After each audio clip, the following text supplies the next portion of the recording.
tapat, matatag at maaasahan balitang tama at totoo lamang dito sa Pilipinas Network. Magandang araw sa ating mga kababayan sa Pilipinas at sa buong mundo. Huwag kalimutang pusuan ang video, sumubaybay at pindutin ang batingaw upang lagi kayong updated sa balita. Simulan na natin. Isang madugong pagsalakay ang yumanig sa timog kanlurang bahagi ng Pakistan matapos salakayin ng mga rebeldeng grupo ang isang himpilan ng pulisya.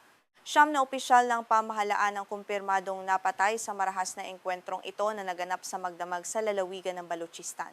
Ito ang pinakahuling serye ng lumalalang karahasan sa rehiyong madalas targetin ng mga rebelde ang mga puwersa ng seguridad.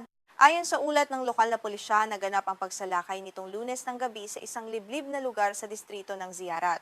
Ang lugar na ito ay kilalang bahagi ng magulong lalawigan ng Balochistan, kung saan matagal nang may tensyon sa pagitan ng pamahalaan at mga armadong grupo.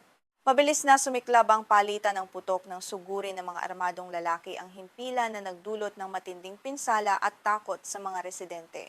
Bukod sa mga nasawi, kinumpirma rin ng mga awtoridad na binihag ng mga sumalakay na rebelde ang 8 iba pang opisyal ng pulisya, habang pilit na umaatras ang mga ito mula sa pinangyarihan ng labanan. Gayunpaman, sa pamamagitan ng mabilis na pagtugon ng mga sundalo at kapulisan, matagumpay na nailigtas at nabawi ang lahat ng 8 bihag matapos ang ilang oras na pagtugis sa mga tumatakas na salarin sa kabundukan. Naglunsad agad ng malawakang operasyon ang mga otoridad laban sa mga salarin. Ayon kay Shahid Rin, ang opisyal na tagapagsalita ng pamahalaan ng Balochistan, nagbunga ang mabilis na tugon ng militar kung saan 15 militante ang napatay sa sumunod na sagupaan. Binigyang diin niya na hindi titigil ang pamahalaan hanggat hindi ganap na naililigpit ang mga grupong naghahasik ng kaguluhan at takot sa buong rehiyon. Idinagdag pa ni Rin na magpapatuloy ang mga operasyong nakabatay sa intelihensya upang matukoy ang iba pang mga kuta at pinagtataguan ng mga rebeldeng grupo. Nangako ang pamahalaang lokal ng isang mapagpasyang tugon laban sa lahat ng uri ng pag-atake sa mga puwersa ng seguridad. Ang determinasyong ito ay naglalayong ibalik ang tiwala ng publiko sa kakayahan ng Estado na protektahan ang mamamayan laban sa terorismo.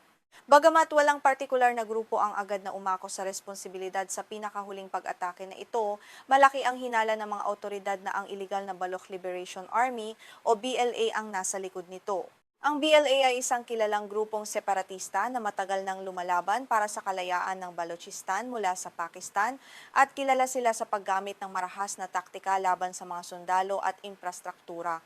Noong nakaraang linggo lamang inako ng BLA ang responsibilidad sa isang madugong pag-atake gamit ang suicide bomber sa isang himpilan ng seguridad sa baybaying bayan ng Jiwani. Ayon sa mga lokal na ulat ng media, 3 tauhan ng seguridad ang nasawi sa nasabing insidente. Bagamat hindi kinumpirma o itinanggi ng pambansang pamahalaan ang eksaktong bilang ng mga namatay, malinaw na tumitindi ang opensiba ng grupo. Hindi lamang mga puwersa ng seguridad ang nagiging biktima ng karahasan sa rehiyon. Kinumpirma rin ng mga awtoridad na may mga armadong lalaki na sumalakay sa mga sibilyan sa labas ng Quetta, ang kabisera ng lalawigan noong nakaraang linggo. Ang mga pag-ataking ito sa mga walang labang mamamayan ay lalong nagpalala sa tensyon at nagdulot ng malalim na pangamba sa buong komunidad na nagnanais lamang ng mapayapang pamumuhay. Dahil sa lumalalang sitwasyon ng seguridad, naglunsad ng isang protestang sit-in ang mga residente at magbubukid malapit sa lungsod ng Quetta. Hinihiling ng mga nagpoprotesta sa pamahalaan na magbigay ng mas mahigpit na seguridad at permanenteng proteksyon laban sa mga susunod pang pag-atake ng mga rebelde. Ayon sa kanila, hindi na sila ligtas sa kanilang sariling mga tahanan at bukirin dahil sa patuloy na labanan. Sa isang opisyal na pahayag, mariing kinondena ni Pakistan Interior Minister Mohsin Naqvi ang naganap na pag-atake. Isinisi niya ang karahasan sa mga militanteng sinusuportahan umano ng bansang India. Gayunpaman, hindi nagbigay ang ministro ng anumang konkretong ebidensya upang patunayan ang kanyang mga seryosong alegasyon na madalas namang maging mitya ng diplomatikong hidwaan sa pagitan ng magkambal na bansa. Paulit-ulit namang itinanggi ng pamahalaan ng India ang mga akusasyon ng Pakistan na sinusuportahan nila ang mga separatista sa Balochistan o ang grupong Pakistani Taliban. Ayon sa New Delhi, ang mga paratang na ito ay walang batayan at naglalayong ilihis lamang ang pansin ng madla mula sa mga panloob na suliraning panseguridad ng Pakistan. Ang palitang ito ng sisisan ay matagal ng bahagi ng kanilang ugnayan. Bukod sa BLA, ang grupong Tehrik-e-Taliban Pakistan o TTP, na kilala rin bilang Pakistani Taliban, ay may malakas ding presensya sa lalawigan ng Balochistan. Ang TTP ay nagsasagawa rin ng mga madugong pag-atake sa rehiyon. Ang komplikadong sitwasyong ito kung saan maraming armadong grupo ang sabay-sabay na nag-oopera ay lalong nagpapahirap sa kampanya ng militar. Sa kabila ng banta ng terorismo, nagbigay-pugay si Minister Nakvi sa katapangan ng mga nasawing pulis na nag-alay ng kanilang buhay para sa bayan. Nagpaabot din siya ng taus-pusong pakikiramay sa mga pamilyang naulila ng mga bayaning opisyal.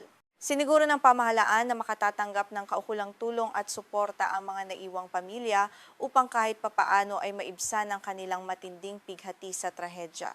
Binigyang diin ng Interior Minister na ang mga ganitong uri ng karahasan at pananakot ay kailanman hindi makasisira sa kapayapaan at pagkakaisa ng bansa. Ayon sa kanya, lalong palalakasin ng pamahalaan ang determinasyon nitong lipulin ang terorismo upang matiyak ang maunlad na kinabukasan para sa Balochistan. Ngunit para sa maraming kritiko, nangangailangan ito ng higit pa sa mga salita at pangako sa telebisyon. Sa gitna ng kaguluhang ito, isa pang trahedya ang naganap sa labas ng lungsod ng Queta na kumitil sa buhay ng mga inosenteng bata.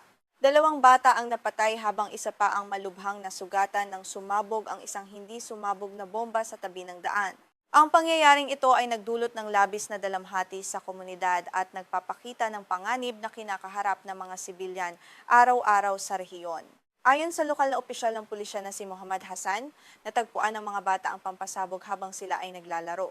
Dahil sa kawalan ng kamalayan na pagkamala nilang laruan ang bomba kaya dinala nila ito sa kanilang tahanan. Sumabog ang aparato habang pinaglalaruan nila ito sa loob ng bahay na agad na nagdulot ng pagkamatay ng 2 bata at pagkasira ng bahagi ng kanilang tirahan dahil sa lakas ng pagsabog. Sa kasalukuyan, hindi pa rin matukoy kung aling grupo ang nagtanim ng nasabing bomba sa tabi ng daan kung saan naglalaro ang mga bata. Sinabi ni Hassan na patuloy ang isinasagawang investigasyon ng pulisya upang malaman ang pinagmulan ng pampasabog. Nanawagan din ng mga otoridad sa mga magulang na maging mas mapagmatyag at paalalahanan ng kanilang mga anak na huwag hahawak ng anumang kahina-hinalang bagay sa labas. Ang Balochistan ang pinakamalaking lalawigan sa Pakistan pagdating sa lawak ng lupain, subalit ito rin ang may pinakamaliit na populasyon. Sa kabila ng pagkakaroon ng mayayamang likas na yaman tulad ng gas at ginto, nananatili itong isa sa pinakamahihirap na rehiyon sa bansa. Ang kawalan ng sapat na pag-unlad at ang pakiramdam ng kapabayaan mula sa sentral na pamahalaan ang ilan sa mga pangunahing dahilan ng rebelyon. Matagal nang pinamumunuan ng mga separatistang grupo ang armadong pakikibaka sa rehiyon kung saan ang BLA ang isa sa pinakaaktibo. Noong taong 2011, opisyal na idineklara ng Estados Unidos ang BLA bilang isang dayuhang teroristang organisasyon. Ang grupong ito ay itinuturong utak sa likod ng maraming madugong pag-atake na nagtatarget sa mga sundalo, dayuhang manggagawa at mga lokal na sibilyan. Ang serye ng mga pag-atake at ang pagkamatay ng mga inosenteng bata ay nagpapakita ng komplikado at mapanganib na sitwasyon sa Balochistan. Habang patuloy na naglulunsad ng operasyon ng pamahalaan, nananatiling malaking hamon ang paggamit ng pangmatagalang kapayapaan sa rehiyon. Manatiling nakatutok para sa mga susunod pang balita at pag-unlad sa sitwasyong ito, rito lamang sa inyong pinagkakatiwalaang balitaan.